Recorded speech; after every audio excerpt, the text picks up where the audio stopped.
ang amin po ay maibahagi sa inyo ang aming mga pananampalataya.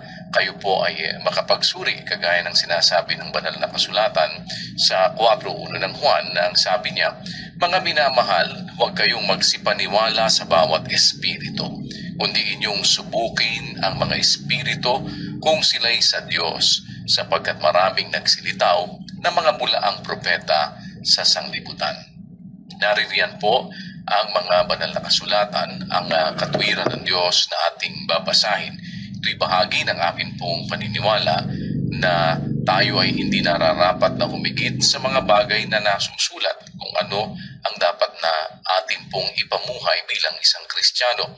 Nasabi ni Pablo sa unang Korinto 4:6, "Ang mga bagay ng ito, mga kapatid, ay inianyo ko sa halimbawa sa aking sarili at kay Apolos dahil sa inyo, upang sa amin ay pangako kayo na huwag magsigit sa mga bagay na nangasusulat, upang ang sino man sa inyo ay huwag magpalalo ang isa laban sa iba." Kaya po, ang ating susuriin ay ang mga katwiran ng Diyos na nakasulat sa banal na kasulatan, kung ito nga ba ang aming ipinahahayag o kung ito ba ay taliwas sa sinasabi ng Biblia. Kaya po, isang bagay na ating maaaring maging pagbabatayan kung iniisipan wika ni numan na siya'y propeta o ayon sa Espiritu, sabi ng 14:37 ng unang Korinto, "Kilalanin niya ang mga bagay na sa inyo'y isinusulat ko na pawang utos ng Panginoon."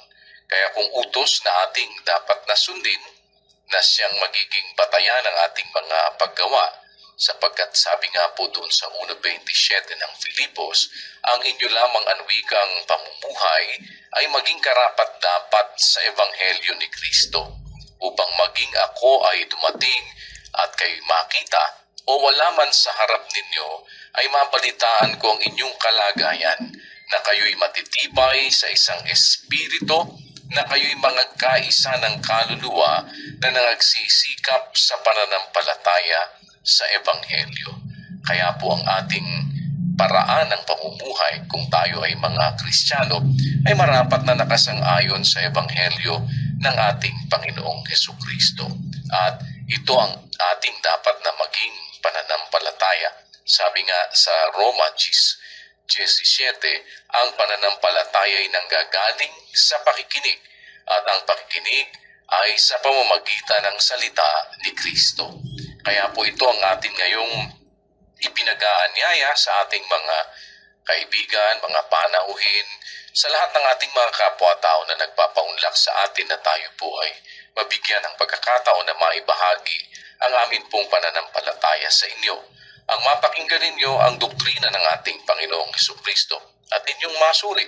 Kung hindi naman magiging katanggap-tanggap sa inyo, ay ganun po talaga.